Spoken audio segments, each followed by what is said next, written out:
Hello, lovelies. I'm Mama Maggie Ward, independent author stroke survivor. I have with me Sam and Skye for Breaking the Blot, hashtag a writerly chat about all things to do with the writerly struggle and how to get through writing things. We apologize for channel skipping. Feel free to share this to you guys' channel if you want to, so we can dual stream. It didn't give me that option today, so. Yeah, me neither. I'm on the unpaid StreamYard because I am like down to where I'm only streaming like 12 hours a month. So I am still on the free StreamYard. So yay me. That's probably why. I don't think it lets you if you share streams if you are on the free subscription. And starting next week, that'll be me too. Yeah.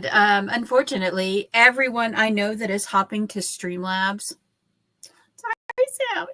is just they're having hella issues. I don't know what it is. I thought it was me because I am not like super uber tech savvy. I'm not. But even with my husband doing this, he's like, this is crap. He's like, this system is not working. They need to fix it. I feel like StreamYards is made for gamers who like stream like 24/7. And that's all they ever do. They don't do anything outside of streaming. Yep. Just from the experience I've seen from other people so far. I'm just like, yeah. Yeah. I have seen so many people, they're like trying to like they're trying to use that widget for comments like we have here, and they can't do it. They can't get things to go on, and it's a struggle, you know, for like smaller streamers. And yeah, it's crazy. So Rachel made it over. Hello, how are you, Rachel? Of course, I popped in for one of my own streams. Skye's doing double duty. Rachel says, no thing with Streamlabs OSB kind of used open source code from OSB and then decided to sell their product. They haven't been the best at making anything anymore user-friendly. Yeah. Yeah, that would make sense. Yeah. Hi, Eva. Yeah, we had StreamYard or Streamlabs decided that they hated Sam's camera, and she was just the black void of nothing, the black screen of oblivion. And we played with them, and then it was just like, oh, we hate you. So it was like we just like sprinted over to my StreamYard. And yeah, unfortunately, I'm gonna have to tell my husband that if I have to that I'm gonna have this platform to stream. Yeah, they don't hate you; they envy you. I think my next project is going to be attaching OBS to it to see if it'll actually work via OBS, because OBS is free, so I won't be paying anymore. But after that, if it doesn't work, I'm going to be like, you know what? Yeah, I'm going to send them another scathing email. Yes, it is comfy. It's Deadpool on a unicorn. And I love how sleeves are really murder mittens. Murder mittens. I thought I had removed all the murder mittens. I have failed. All right. So we had questions carry over from last week. I apologize for not being there last week, or like being around for the last 2 weeks. I have had some really weird side effects to my new migraine medicine. Not migraine wise. My migraines feel great. I'm at like a level 3 this morning. I'm like, it's like a mild allergy headache day. I feel amazing. Yeah. Nice. So yeah. Okay, so let me put the banner up with the first question. So the question we carried over from last week was publishing a series as each is completed, or wait until all are done, then release one a year or some such.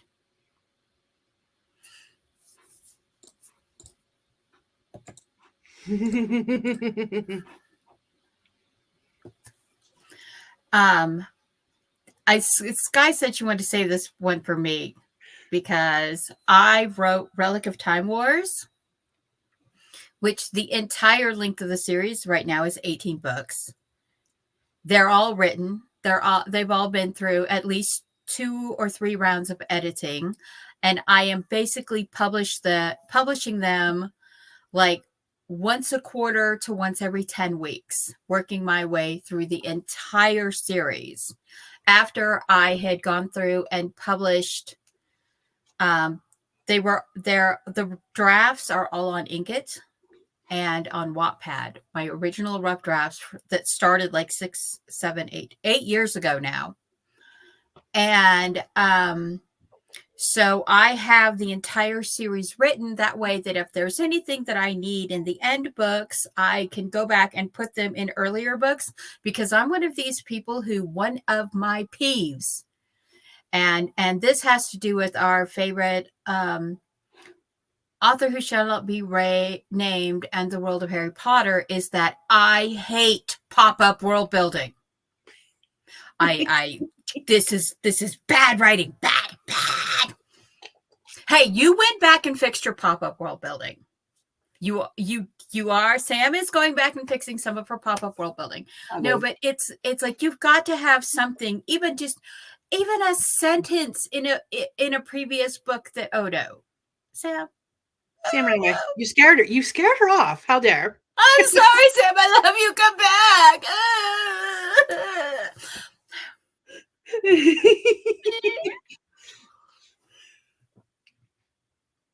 Coffee with cream and sugar. But that is my feeling. There are some people who are more pantsery writers who like, I am not a pantsery writer. I leave places to pantser write so I can have fresh like elements in my story. But I kind of need a plan. Like, I have, like, one of the things I do when I'm actually world building and character creating is I write everybody's death scenes. No one is safe. So yeah, I believe in writing the series and then getting the books out. I mean, there's a certain author right now who wrote a certain dragon series that became a Netflix series, and yeah, it's been 7, 8 years since the last book or something. I mean, seems like, yeah. Mm-hmm. He's gotten so much money from the first books that actually he never has to write the next books. I mean, literally, what's the point? What is the point of him even finishing the whole series? Because he's already got more money than his life expectancy. And the show finished it for him, so... Everyone hated the ending of the show, though. Everyone hated the ending of the show. Same. It ended the season before the last one, in my opinion. That's it. The last season has 7. Isn't the last season doesn't count? Like, what is it? No. Season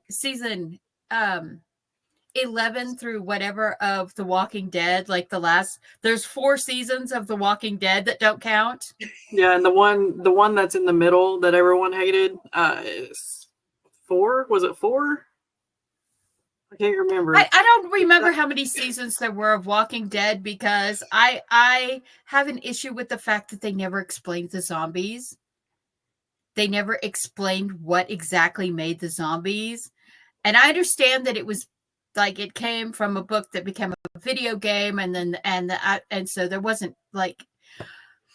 But I'm the world building person, and I understand biology because I was pre-med, and fungal zombieism. Like, where's my book? Oh yes, this book, my lovely book with the fungal zombieism.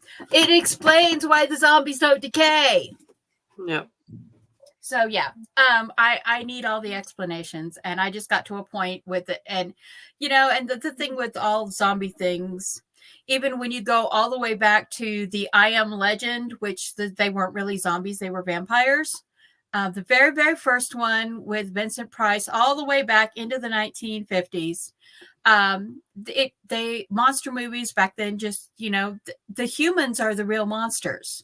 The monsters aren't the monsters. The people are the monsters. So. Yeah.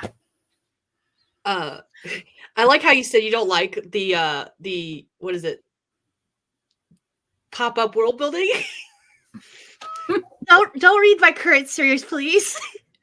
It does have pop-up world building, but the pop-up world building is more because the woman herself is learning about the world that she's never been exposed to herself. So it feels pop-up because there's new things we're learning in like book 3 that never were explained in book 2 and 1 because she herself is just learning it. So it is. Well, see, that's different. That's different though. That's different though, because like with Harry Potter, we got the rules in the first book. These are the rules. Now we're gonna break them all. Book 3?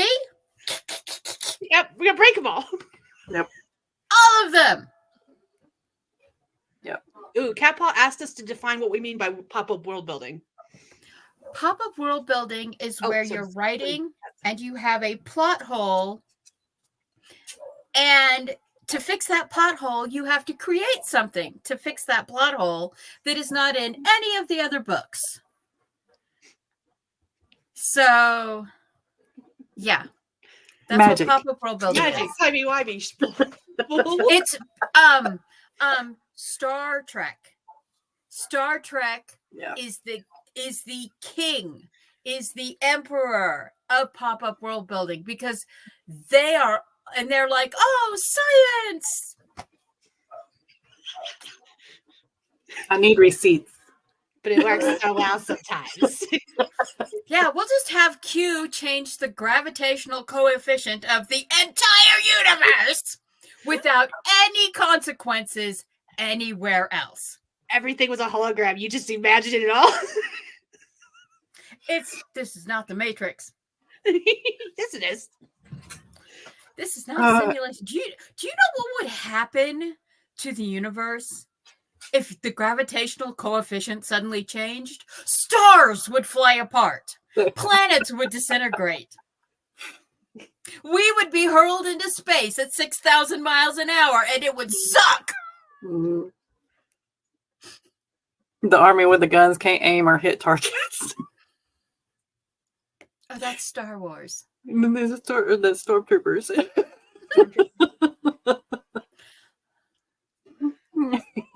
Pew pew pew pew. Yeah. And even I asked Gonzo before he left if they explained it in the comics, because I haven't read all of the comics, and he said no. There's no true explanation whatsoever. Mm-hmm. It just happened. Yep. It just happened. Humans are monsters. Yep. For story, it just happened. Mm-hmm. There is one series, I can't remember which one it was. I can't remember who it was, like the Magicians or something, but like the second book ended with they woke up from the dream. And then the rest of the series was reality. And I'm like, holy no. Well, no. In the Chronicles of Thomas Covenant, the experience it's basically a portal fantasy, but it's not like a traditional portal fantasy. Like the first time he falls and he hits his head and he has like this like hallucination. And it's always some traumatic injury event that drags them into the land. And so it's that they have that explanation, but then you have, what is it? Inception? Yeah. Inception, where you're like, I don't know what's real. I don't know what's not. I really need to watch that movie. I think the Matrix did the best job of someone freak out world building, because you have just this normal guy in this normal life, and then things go sideways fast. Mm-hmm. And he finds out that everything he's ever known is wrong. Yeah. Sorry, I'm trying to catch up with the comments. So what were we saying? We're back to the question really quick is finish the series before you publish it, or publish them as you go? I'm doing a mix of both. And not on purpose, because my whole plan was to finish the series before I even published book 1. And with one of my series. With the other series, not so much. But the first series that I have 2 books out, I had written all 4 books, and I thought they were ready to go. I had pre-orders set for all 4. And then final beta readers came back and were like, this doesn't work. So I rewrote the entire series. Ouch. And I published the first 2, and I'm currently working on rewriting the last 2. But the original plan was to release them like one a quarter, so that they all came out within a year. And now it's been 4 years, and 2 books are still the only ones out. Well, Sam? Nope. You have the series. So, all right. Well, okay. I was saying note to Eva. My plan, and it's failing miserably, was to write the first 2 books of the series and then be working on the third while the first one is being published. Because I would have a constant rotation of either drafting, editing, publishing. And right now, I'm no hero. The first 2 books are drafted. Book 2 needs to be edited. Book 3 is nowhere to be found. It is in the ether of the brain. Does not exist yet. Got it. Yeah. But yet I'm writing all these other books too. So it's like I need to get back to book 3, but at the same time, I'm still trying to formulate whether I want it to be solely Nadashia's point of view, like the first 2 books were, or if I want to add in Steer, because it is Steer centric. So his point of view would be ideal along with Nadashia's. And that's my hang up right now. And that's what I'm going to blame it on. Not that, shiny new object syndrome. That's my story. Stick into it. But yeah. The story ideas. Mine are digital. I can't hold up a notebook and show you. Yeah. There's 60 of them, though. Oh, gosh. All right. So, here's a good idea. Okay. So you're writing a series. You're getting it out.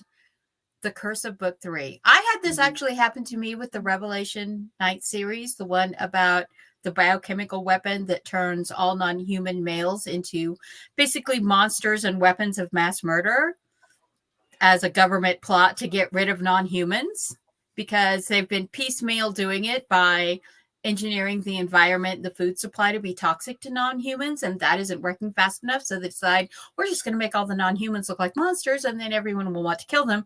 But then that backfired on the government. Everyone was like, oh, you were victims of a terrorist attack. It's not your fault. We love you,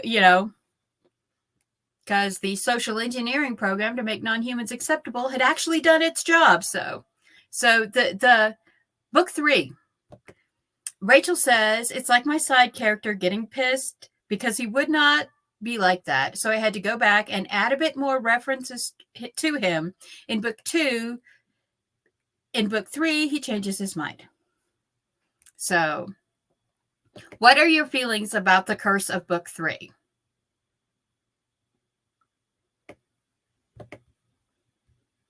My book 3 is also cursed at the moment. Yeah, it's very real. My book 3 was originally supposed to be like a prequel novella, and kind of sort of. I had originally written it as book 3. Then I had changed some stuff to make it like a prequel novella, and then I changed it back to book 3, and now I'm still working on rewrites of it. It's great. It's great. Timey-wimey stuff. Yeah. Currently all of my book 3s, the ones that I have drafted 2 books of the series of, my book 3s are still in here, if that tells y'all anything. So yeah, the Curse of 3 Israel.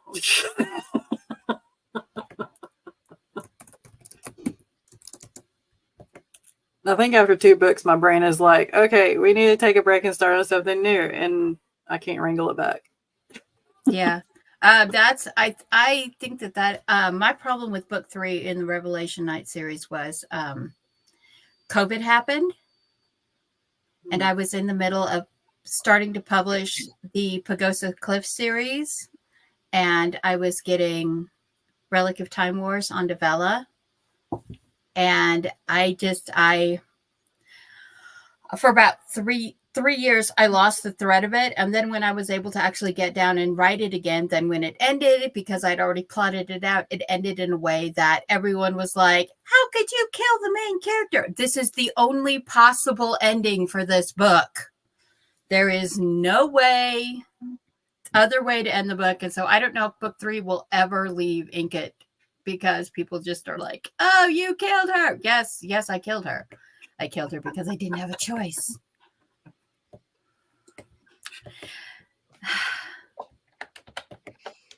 No, Eva. The sad thing is Eva is the reason of 3 of my new projects that have added to the number. I don't even know what number I'm at now. There's a short about it and comments below it. Cat Paw says, you can think Tank could problem solve my conundrum. I haven't looked at it since 2020. I need to refresh my mind to form a coherent question. Sure, Cat Paw, let us know. We will happily help you try to like pitch around this. Yeah. Rachel, book 3 for years. Demons and Deceptions is book 3.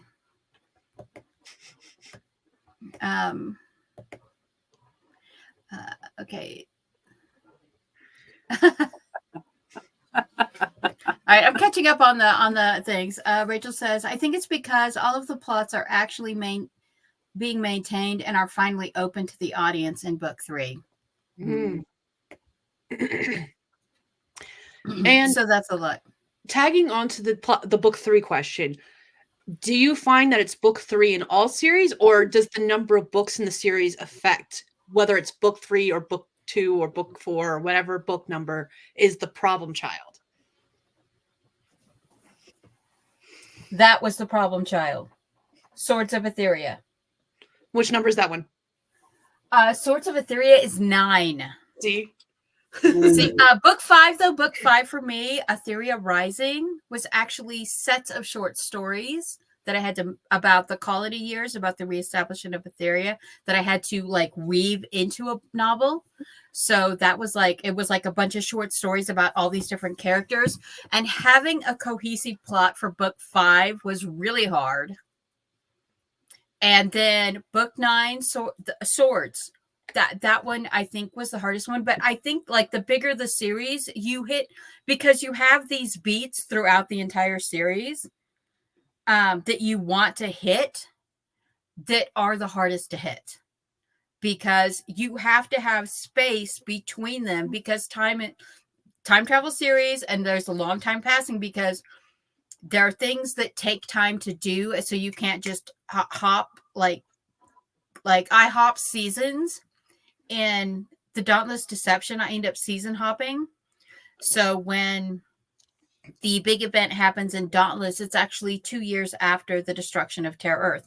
So technically, it's 2 years after this book begins. So it's 2 years after this book. And because of it, it's like, it's a thing to write like a big series like this. Because like I make the joke about my 50,000 word building document. Yeah, I'm not joking. I have multiple timelines for the entire series, and they're color coded by book. And then I have a timeline of characters that are moving in one direction through time. And I have timelines literally for individual characters who are hopping back and forth through time. So, but when you're writing a really long series and you're like, okay, this is the big end game for the whole series. And then you have all these markers to meet between here and there, spacing them out so they're not all hitting in one book or 2 books, so that you can fulfill the series things. And I have a huge cast of characters. There is a lot of story to be told. So it's like, that's part of the reason that I am a plancer is I have to know the destination. Mm-hmm.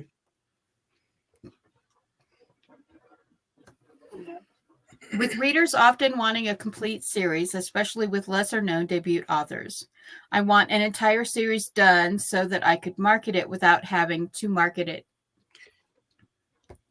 Right to market. The marketing was the reason that I wanted the whole series complete. Because I've had so many authors, and this was years ago, and I don't know how it's changed. It probably has. But years ago, when I was first starting to think about publishing, everyone and their brother were saying that it was better not to start marketing until you had at least, if you were writing a series, to have at least 3 books in that series done. Better if the series was complete, depending on the number of books in the series. And if you were a standalone author, at least 5 books, 5 standalone novels done before you even think about marketing, because otherwise you're wasting your money because you don't have enough to keep readers coming back for more. And that was the whole reason I wanted to have the whole series complete before I started publishing, and why I had like pre-order links set up and stuff like that, was for that exact reason. And here we are like 4+ years later, and there's a reason I don't market yet beyond like the free stuff.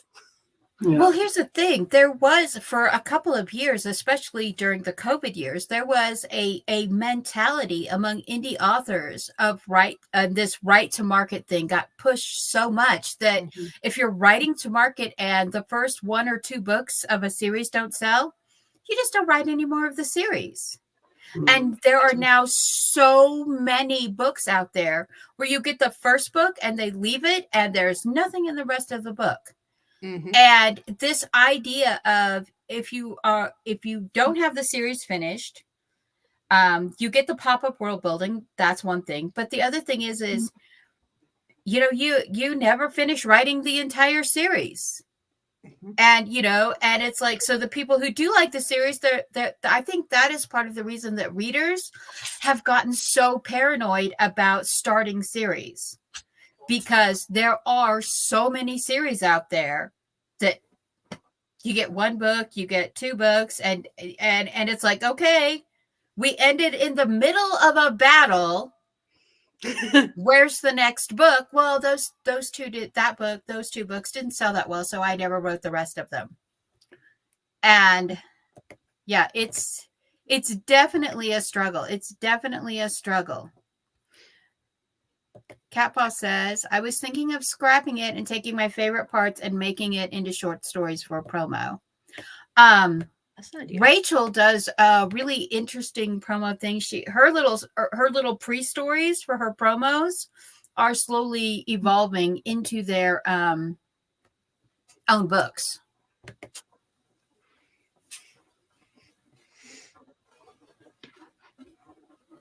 What age is middle grade through? I know adults who read middle grade, so I read middle grade. I love middle grade.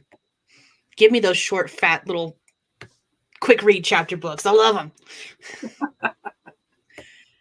And I don't mean like Percy Jackson. Don't give me those thick chonkers. I want the like 12 chapters. It's like maybe 100 pages kind of books. That's my thing. Goosebumps. Yes.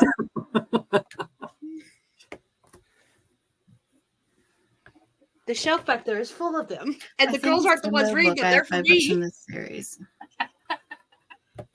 I bought them for the girls.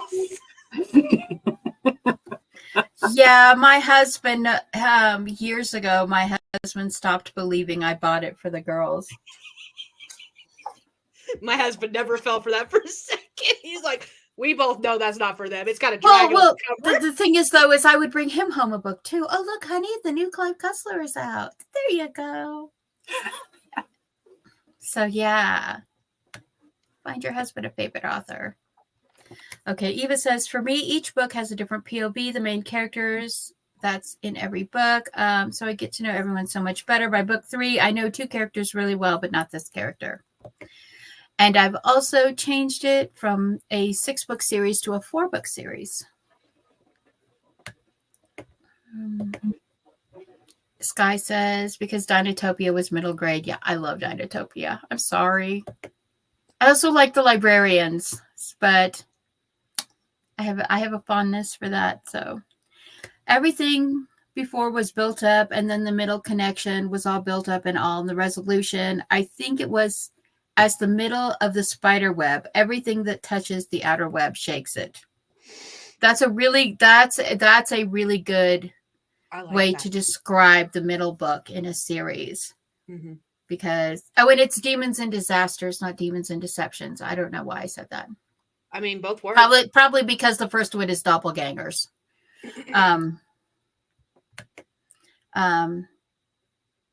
Alliteration for titles, we do love that. Book 3 didn't even have a title, even book 4 does. Yeah, I understand that. Book 5 was really hard for me. I mean, and I ended up actually 5 was really hard for me. Book 6, I actually ended up splitting into 6 and 7. So yeah, I ended up actually splitting 3 books or 2 books into 3 books. 6, 7, and 8 ended up, they were 2 books and they ended up becoming 3 books when I ended up with the rewrite. But and that's another thing is, here's a question. Do you break your series up into groups?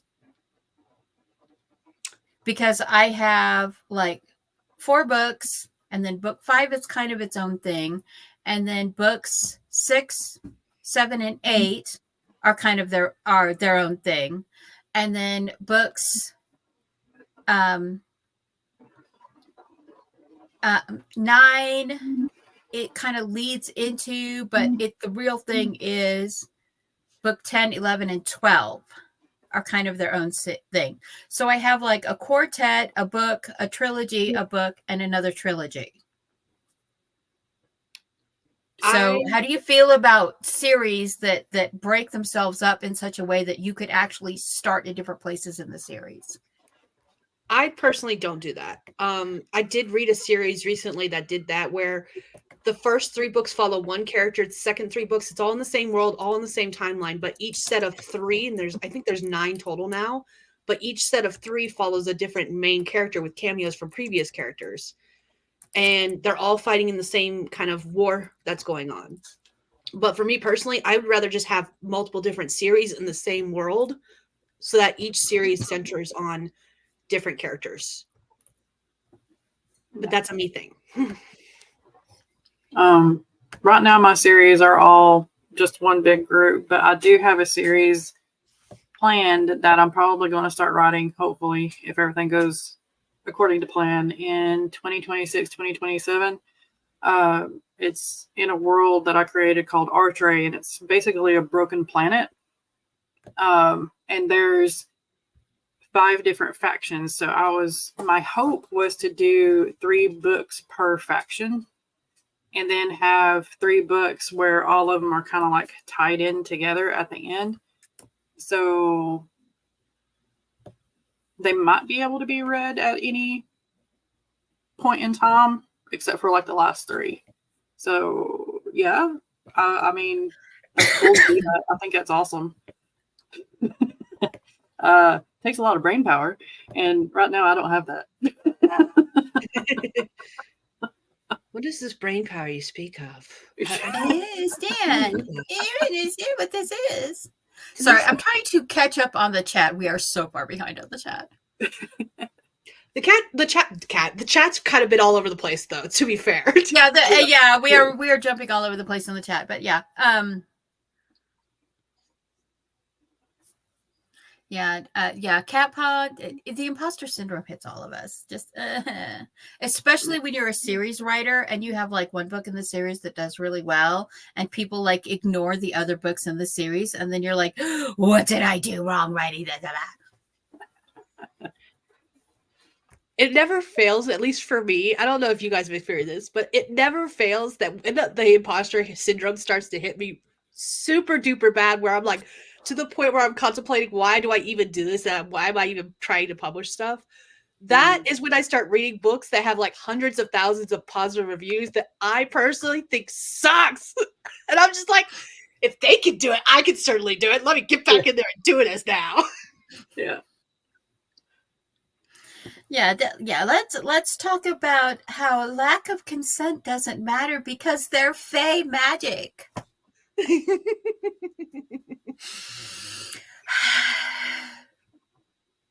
And they're not Valkyrie.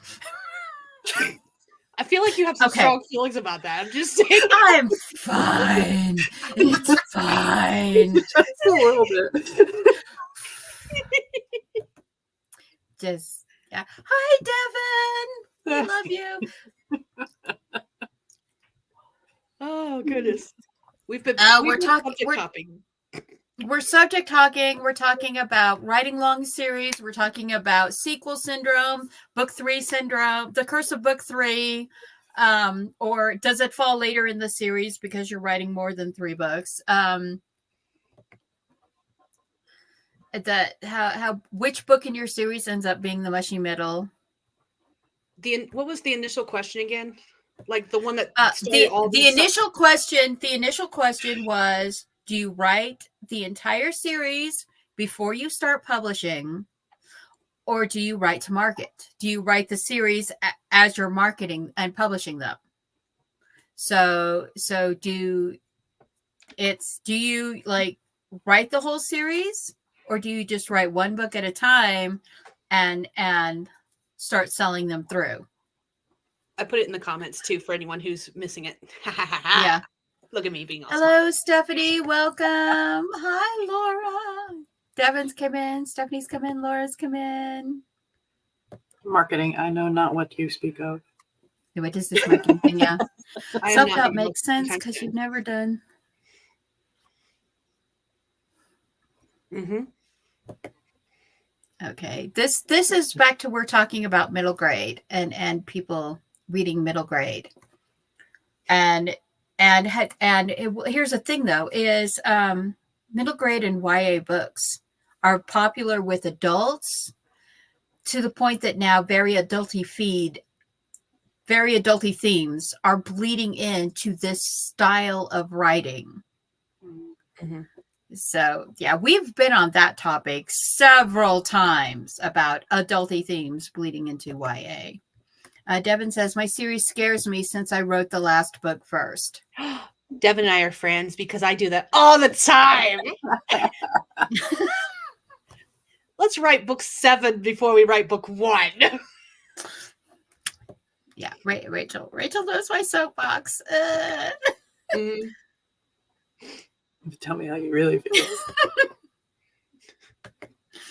It's fine. Okay. Yeah. Publish a series that is complete or wait until they're all done. So, yeah.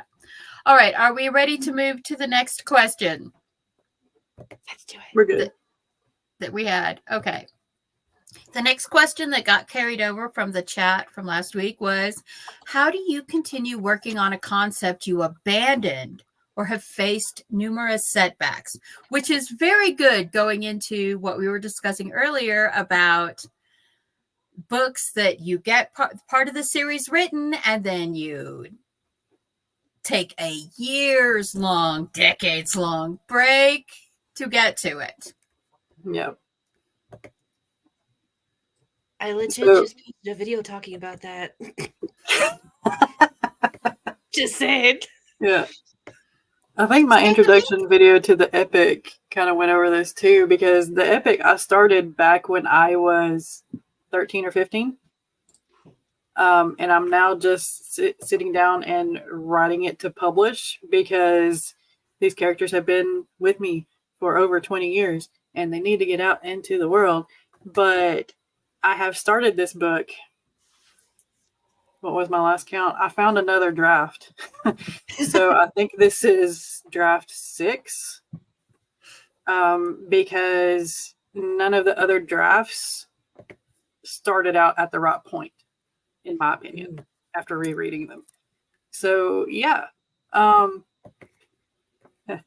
You continue working on it because you're stubborn and you're like, I'm going to do this because I have to do this or I'm going to die. I want to read the final story. Are going to murder me in my sleep. I want to know how it all ends. Tell me. See, I have OCD goal brain. So write the damn book. and literally Revelation Night is the one that I have never done. Now, right now, because of health issues and migraines, I have been working on the Western Queen, which is my Gargoyle Shifter series. I've had to step back from that because I can't multitask right now. I can't do the huge multitasking. So the Western Queen is sitting on chapter 7 and Cowboy a la carte is sitting at chapter 15 for the rough drafts. And I can't, because I don't have I'm trying to get everything finished for this quarter. And for the start of next quarter, I don't have enough spoons right now to do the multitasking. So I have books that are sitting unfinished. I have my little folder there of unfinished ideas. But as my series, because my brain wants to know the end of the story too. And like we were joking about last book club. Yeah. Yeah, I wrote the book that came a century after the series before I finished the series. So, yeah, that happens. It is an interesting way to do that. It gives you a destination, and so you know where to take everyone. The other thing is you know who's going to get to the end series, because sometimes you have someone that you really like as a side character, they don't make it to that last book. They don't make it to the end of the series. And so you have to figure out something to do with them. Now, if you're sick like Mama and you write their death scenes when you're doing their character build, then you don't have a problem. I think it's interesting how you know how every character is going to die before you even start writing the book. I'm like, I don't know how my characters are going to die until they do. Some of them get it. Some of them get a new death scene, and there's actually one character that gets blown up in a car bomb that was originally another character. But I decided I liked the other side character better than this one, and so I put the other one in the car. When you saw the thing that I posted about the chicken running from the eagle, I posted this TikTok of a chicken running from an eagle, and I'm like, these are my side characters when I'm editing. Oh, man. By the way, I was literally just reposted the question you were talking about just in case someone missed it when they come in. Yeah. That's all I was doing. Yeah. Oh, goodness. Okay, hold on a second. Hold on. She's gonna pop up. Yep, there you go. Go run, little chicken, run, chicken, run!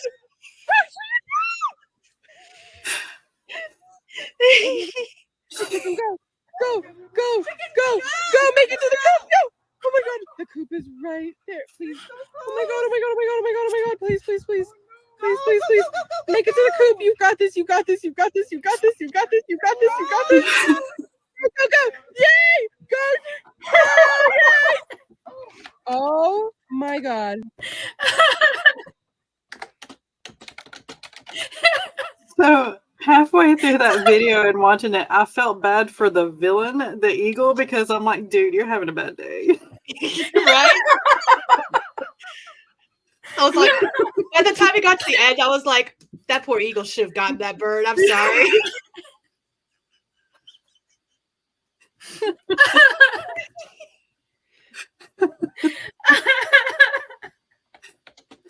Yeah, no, that's my side characters running for their lives when I'm editing. And that's me failing to cut my word count because hi, I'm Maggie. I'm addicted to words. Okay, back to the question. Okay, continue working on a concept.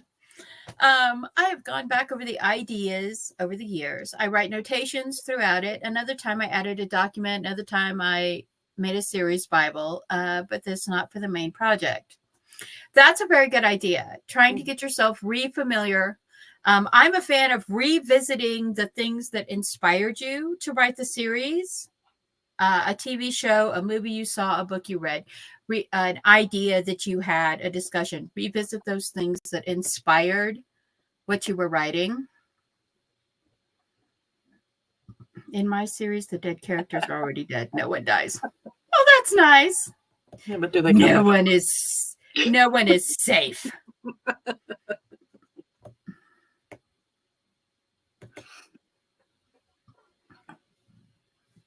Yeah. The death of one of my favorite characters took me by surprise, and I cried ugly when you read it. Yeah. Yeah. Okay, we have a question from Laura. How do you write when you don't have a job giving you steady income? I'm still laid off. How do you get through the stress and the energy enough to have the energy to be creative? That's a very good question.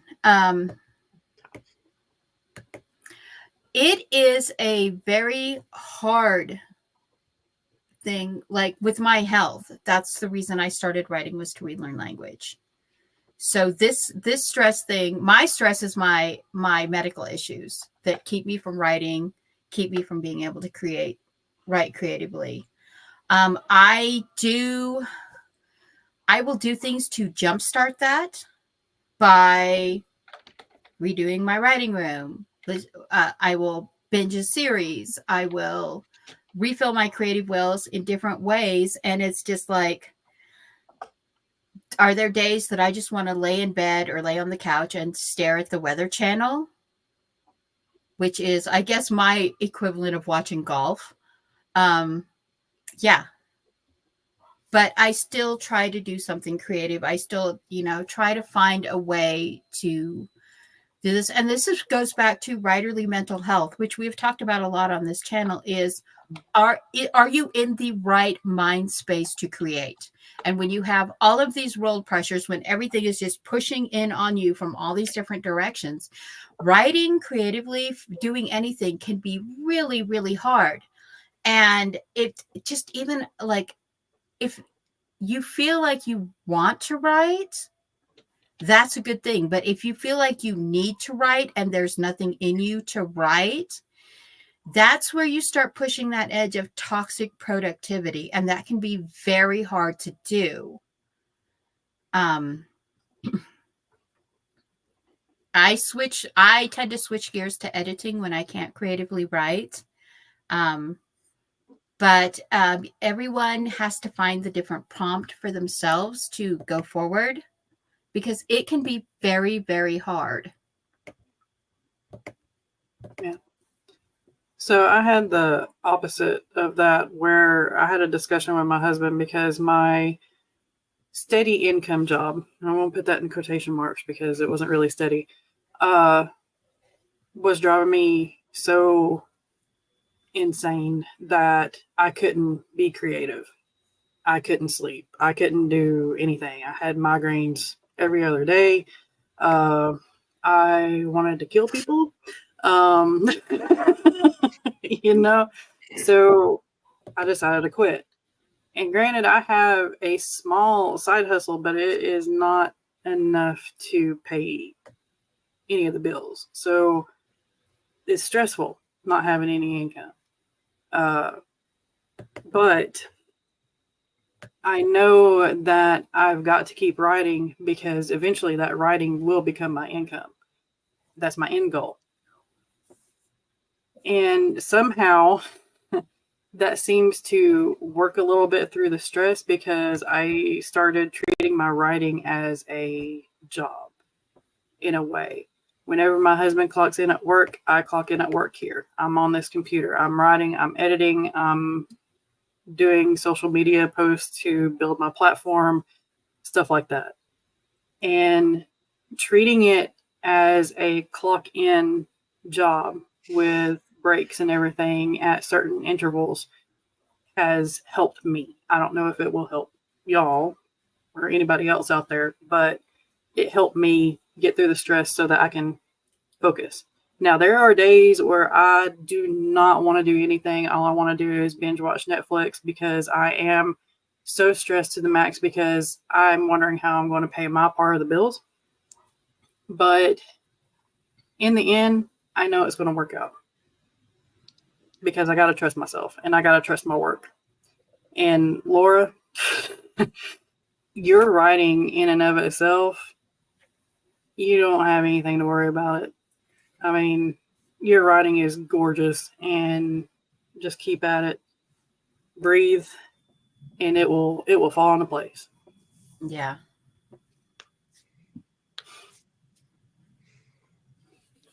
I know Skye went through a thing for a couple of months when they were shift bumping you. You were like, I haven't written in a month. I'm going stir crazy. And your husband was like, please, for the love of all that is holy, go and write something. You're making me crazy.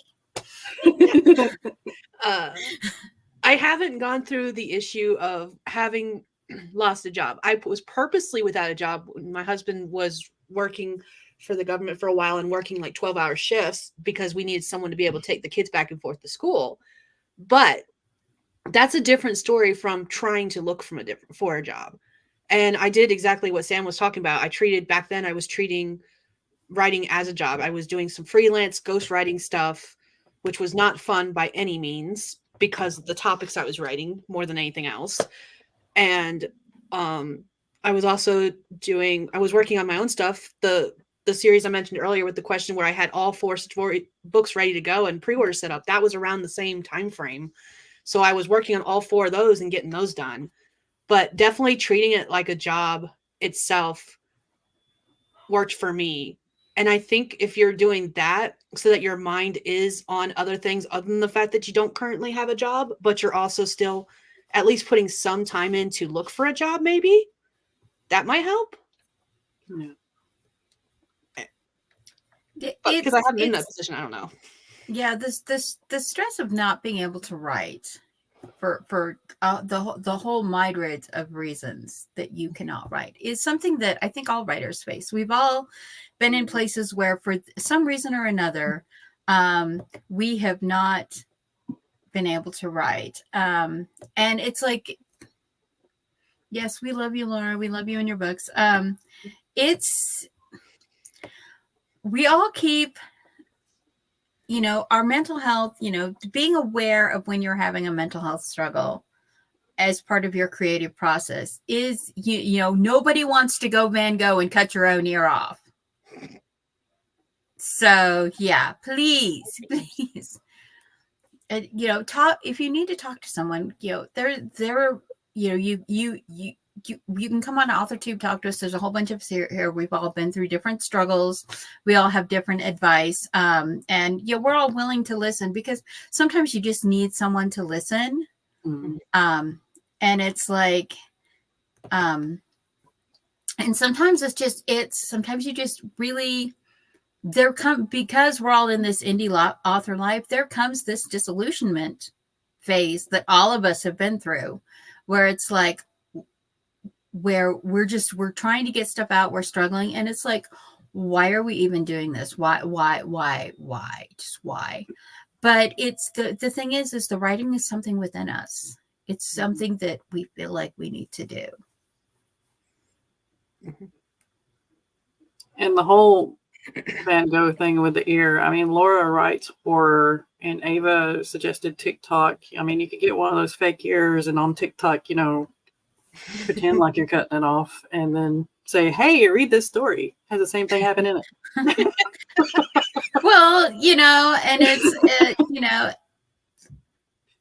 there's like a lot of TikTok comments that are done with video avatars too, or that are just done with like images and like a readerly voice. And my husband right now, those little the little drama things that you get, the little micro dramas now. He's got a subscription on his phone to watch okay, now, first of all, I have to, in the spirit of full disclosure, I have to reveal something about my husband. He loves Hallmark movies. 1,400 movies, 20 different actors, one plot. Yeah. So is there that many actors? I love a good Hallmark. I think there's 20 different Hallmark actors. So anyway, yeah. because you know exactly what's going to happen. And that's what's so beautiful about it. You know exactly what's going to happen. Yeah. And really, literally, and it's like, honestly, I discovered like the other day that Amazon has done this thing again, and my formatting on some of my earlier books is all fricked up again. Even though I've changed the formatting when they went from Mobi to EPUB files, I changed that, I re-uploaded everything, and then just the other day, when I had when I released Windswept Stars, and I had Tarnished Stars for free that whole week, one of my friends who just got my book, they were like, the formatting's a little weird on this. So I went and I looked at it and I was like, mother freaker. Mother puss bucket.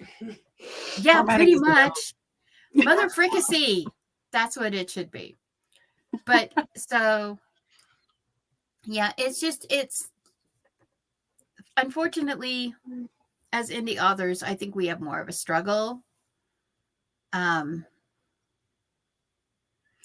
Laura, you have like you had so many publications out, and your books are amazing. And honestly, I don't think that you should let the TradPub agent thing get you down. I think your books are amazing.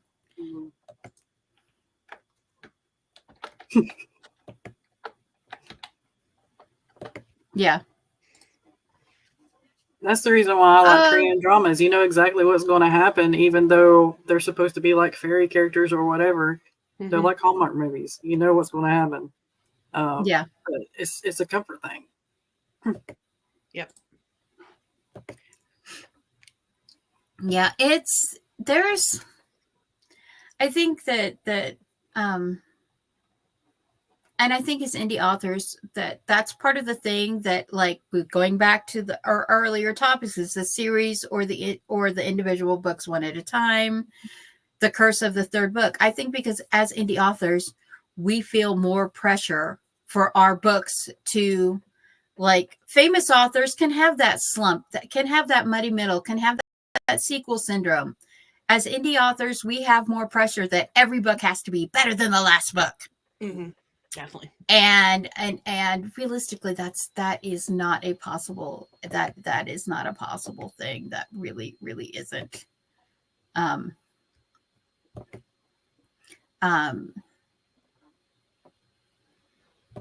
right. Let me pull up the next question. Sorry. I'm creating banners for the questions. Okay. If you have multiple series, how do you decide which to work on first or next? No.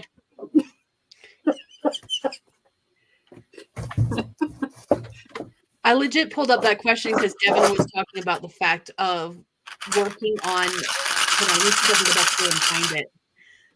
Where did Devin say something about it? And it made me think of that question because of what she said. Where is that? Okay.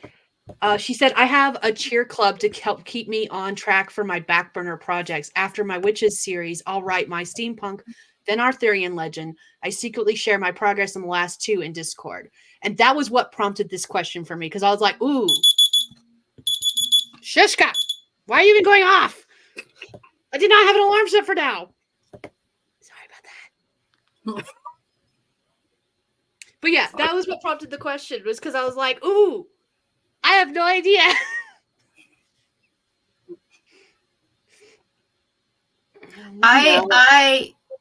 I literally have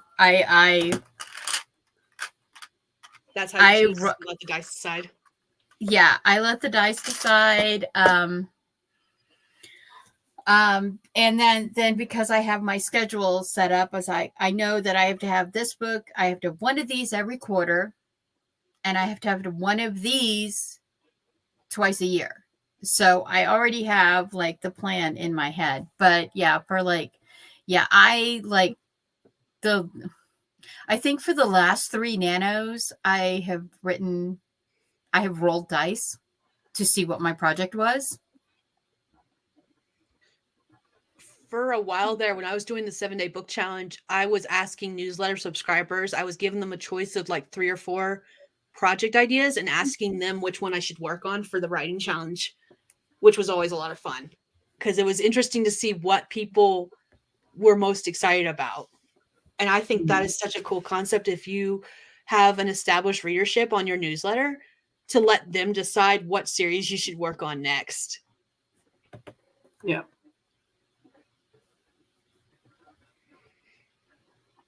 Okay. Ooh. Request, yep.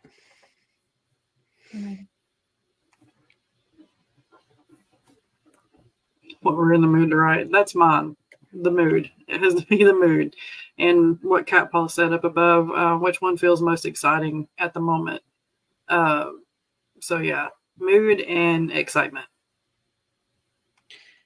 I think also too for me is what do I have, like, since I am somewhat of a plotzer where I do a mix of plotting and then discovery writing at the same time, I think which one do I have the most ideas for that could be developed further definitely has a layout. And then because I love buying, pre-made covers, do I already have a cover for it if I'm planning on publishing it? Like that could affect it too. If I have a cover for this story, there's a very good possibility it'll get written before the one I don't have a cover for. Maybe.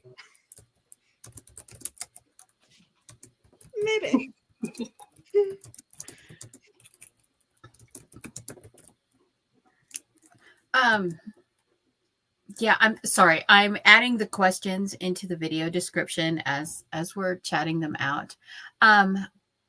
It for me, I roll the dice. I have, because of my world building obsession, I literally have a folder here with the world building done, character building done for like 10 stories.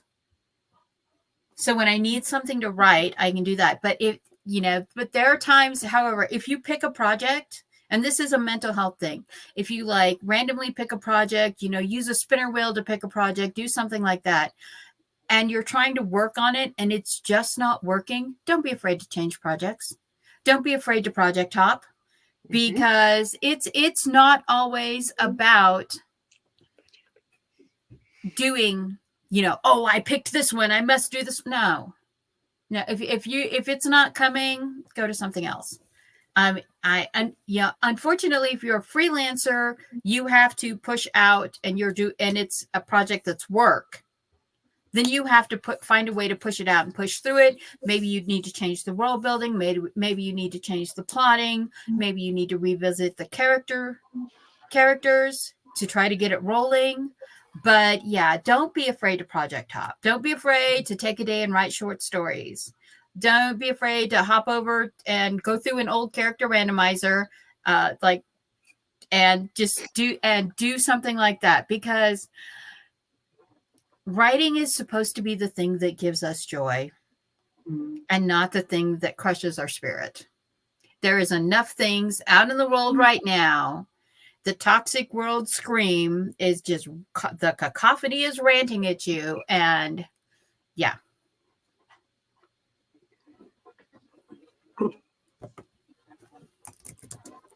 I have found that forcing myself to work on it, like I do have the spinning wheel, and even if it lands on something that like I'm not in the mood to write, I still will project hop because I am the type of person that if I force myself to work on something, that is the quickest way to make sure that I'm turned off from it forever and a day.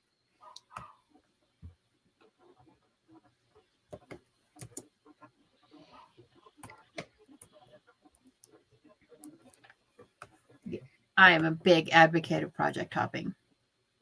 I am a big advocate. Okay. I've got to catch up on the chat. Hold on. Can you I will make sure that the chat replay is available. I usually do for my videos because I understand that there are a lot of, we go through a lot of stuff on these.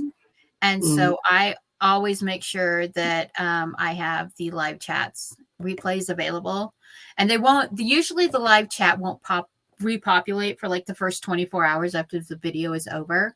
Yeah. So but no, I always make sure, because we talk about so much and there is so much good advice in the chats. If you're watching this on the replay, Just, you know, watch us on the replay, but go back and read the chat by all means, because people are figuring things out and people are talking about things. And, you know, our advice, you know, the three of us, yeah, we're just indie authors. We in this shit. But, you know, our experience is different from your experience. Every writer has a different experience. And so our advice may not work for you. Yep. And if you figure out something that really, really works, by all means, please put it down in the comments so anyone coming back to these videos can read them. Because fun fact, AuthorTube videos have the lowest rewatch rate of like all of the videos on YouTube, which is why YouTube like tends to throttle us and give us a little bit less exposure in the algorithm than everyone else. Yeah, this. I'm in a mood to write something different than I need to publish now. I feel that so much. I have a book coming out in December that I need to finish setting up the pre-order for that I haven't done yet because I was like, I don't feel like it. Yeah, me too. Me too. I have formatting to do for my November book, and I'm like, I don't need the formatting. I hate the formatting. Yeah. That's formatting. You should shoot them my way. Formatting is of the devil. I thought editing line by line by line, the line edits were the devil, but formatting is officially the devil now. Yeah. You guys are breaking my heart. I love the formatting. Okay. Let's see. I have one starred. Oh yeah, that was cat paws. That was cat paws that I kept up. Yeah. Okay.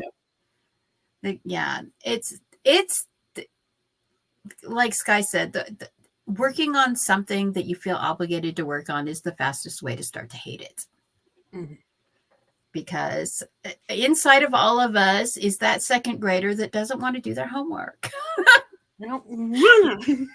Yeah. I think that's the reason why, like, I'm pushing I'm No Hero, because, like, I'm done with you. Go away. No. I've pretty much hit that point because going back to the original question about, like, publishing one as you go or waiting until the whole series is done. With my current series, I'm definitely now doing the publish as I go because of the fact that I've hit that point where I'm like, you're done. I'm tired of you just sitting on my computer. Let's just get out of my house now, damn it.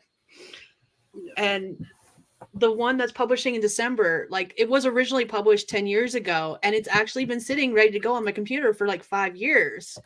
But because I've been working on other books in the series with the intention of just going bam, bam, bam with all the publications, it's just sitting on my computer for 5 years, complete, ready to go. And I'm like, now it's time. It's time. Get out of my house.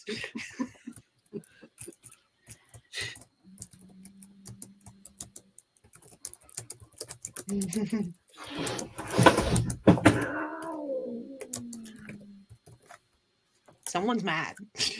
Oh.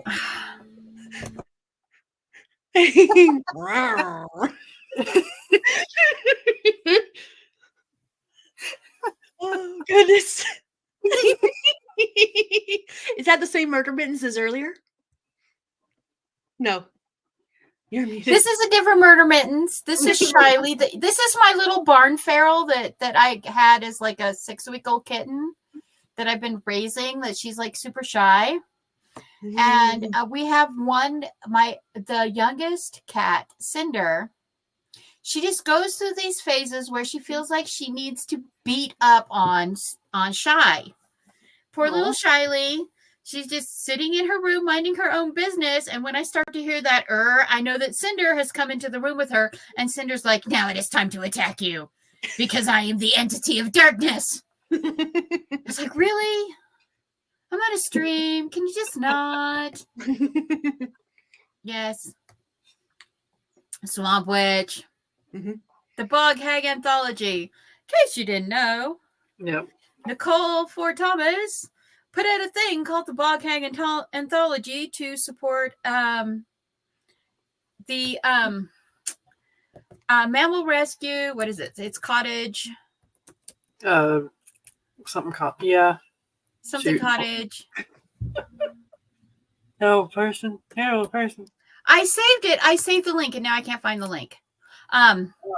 Anyway, yes, the Bog Hag Anthology is out. Quill Cottage Wildlife. Quill Cottage Wildlife. I got the link. Maybe. I have it. I got it. Yeah. Okay, share the link. Dang it. The link. Put in the link. Yes. So a bunch of us went together. We wrote the Bog Hag Anthology. There's poetry. There is short stories. It is a lot of fun. We had a lot of fun writing it. And not writing what we were supposed to be writing. Not writing, editing, or formatting. We were supposed to be doing because we were like, oh, distraction! Yay! Distraction for the win. Nice. So yeah, the Bog Hag Anthology. Please, check it out. It was so much fun to write for and to do, and it supports Ohio Small Mammal Rescue, which is a actually 104C charity. So yeah, please check it out. We had so much fun with that. I don't write horror, so mine was just kind of a like a baking witch, sparkly vampire, speed dating romance trope thing. Nice. It was good though. Yeah. I did have someone say, did you have to go so detailed describing the spices in the pierogies? And I'm like, I write bakers. I have to write that. You have to know what spices to put in your ogre pierogies. That is funny. Oh, yes. Okay. So we are at an hour and 10 minutes, 12 minutes. Are there any more questions anyone wants to talk about today? Bye, Devin. We love you. We went over a lot. Yeah, we did. We started with 2 questions and popped off with a bunch more after that. Like always. Yeah, so far we have 1, 2, 3, 4, 5, 6, 7, 8 questions. Dang. Today that we went over today. And I'll have to go back and watch the replay to make sure I didn't miss any. I've been keeping an eye on the chat and I haven't seen any new ones pop up that we didn't cover. Yeah.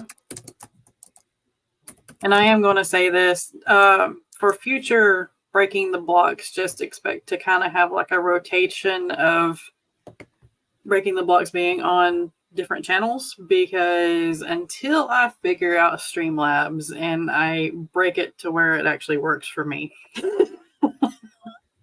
yeah, it's probably going to be whoever is available and is willing to host that will be hosting Breaking the Blocks from here until whenever I get Streamlabs figured out.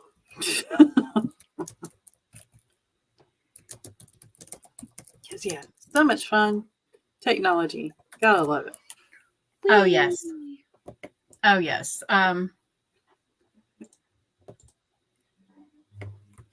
I hold on. I'm putting the Bog Hag link in into YouTube so that it is on the information. Yeah. Oh, and another thing with that, with wildlife rehabilitators, now it's a little bit different for each state, but most wildlife rehabilitation centers are government funded, which means that they hardly get any fundage at all. So they heavily rely on public notice, going out to schools and teaching the kids about the wildlife and getting donations and stuff like that.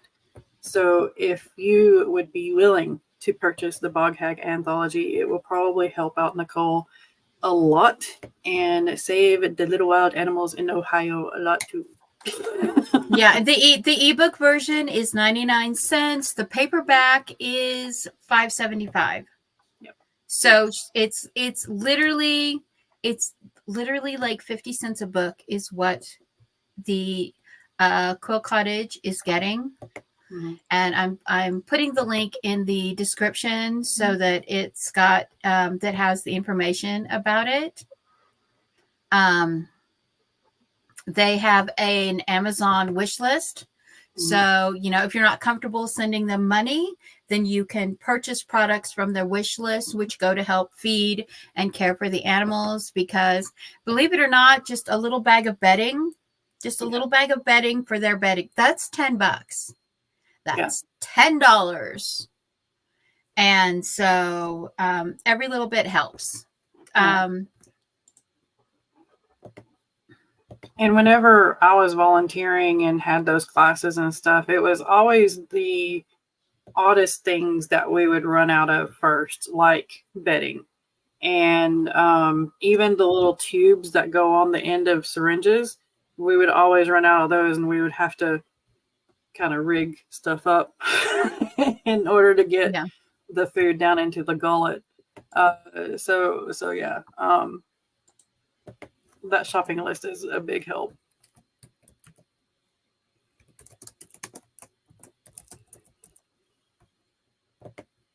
Yeah, I know that when we were doing when we used to do goat rescue, that it was like the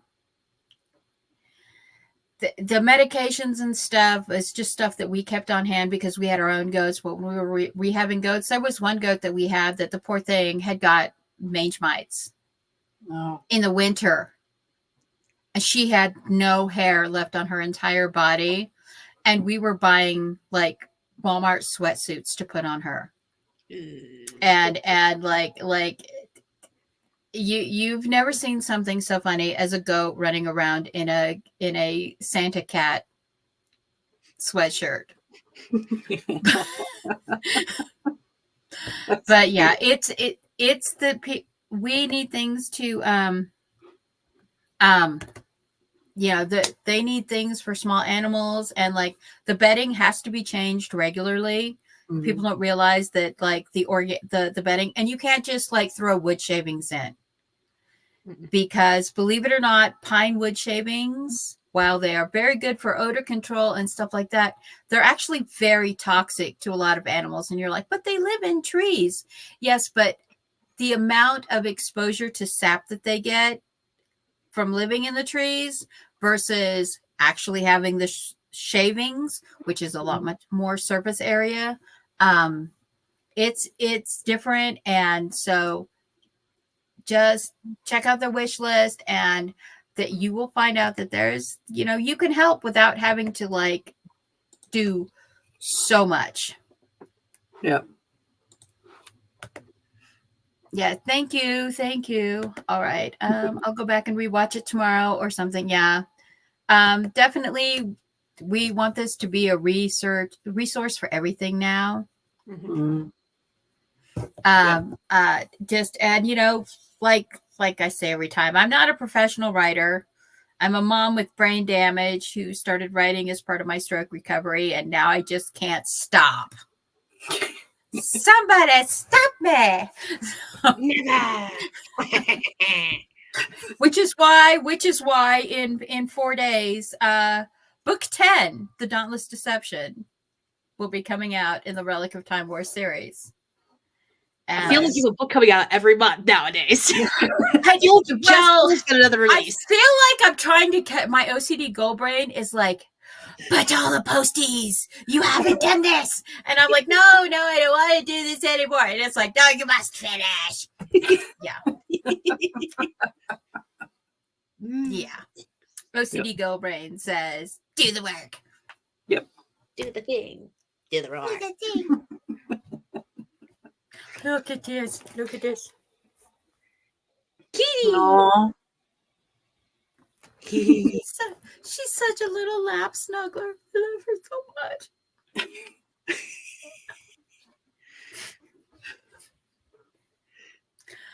Oh, all right. Well, do you want to do your outros? Sam, you have a book coming out? I do. It is a chunker. It's called I'm No Hero. It's very pretty. I have reformatted it since this, but this is the cover. It's going to stay the same, but it's a little bit less than this width now.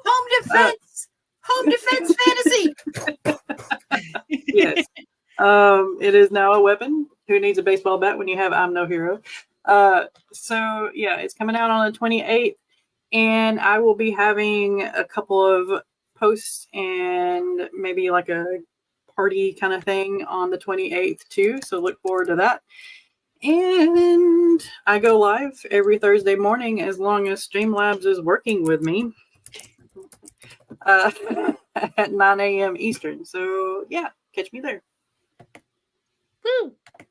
All right. I am Skye. I write fantasy under the name SD Haggis, mostly paranormal romance. And I also have a book coming out in December. So Sam has one coming out this month because you're talking about the 28th of this month. Yes. And then, Mama Maggie, you have one coming out this month as well because you have one coming out, what, 4 days you said? Yep, the 20th. Okay. So, but mine's 2 months from now. But yeah.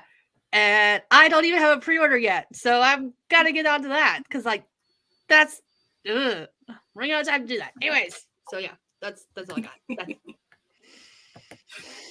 What are words? Yeah, I finished uploading my pre-order. And now, weirdly enough, I cannot even get to my own author page. I don't know what is going on. Hold on a second. Been weird. Amazon has. Legit, the only thing I have to do for my pre-order is the keywords, and then it can go live. Everything else is done. Someone make me do the keywords. Do the keywords. Do them now. I literally just copy the keywords from book to book to book because yeah, I'm that lazy. I am that lazy of a person. I'm like, oh look, these keywords were for the last book. It's the same series. I'll just use them again. This is a new series. It doesn't work so well for me. I can't do that. Okay, there we go. There's the link. Ha ha. Links. All right. I'm Mama Maggie Ward, independent author, stroke survivor. Happy to hop in here and grab up the Breaking the Block. Have a good discussion today. All of the topics we discussed are now refreshed and put in the video description. So if you want to see that, you can go back and look. I think today we had a really good discussion, and we will see everyone later. Be blessed. Have a lovely day. And this is us waving goodbye. Bye.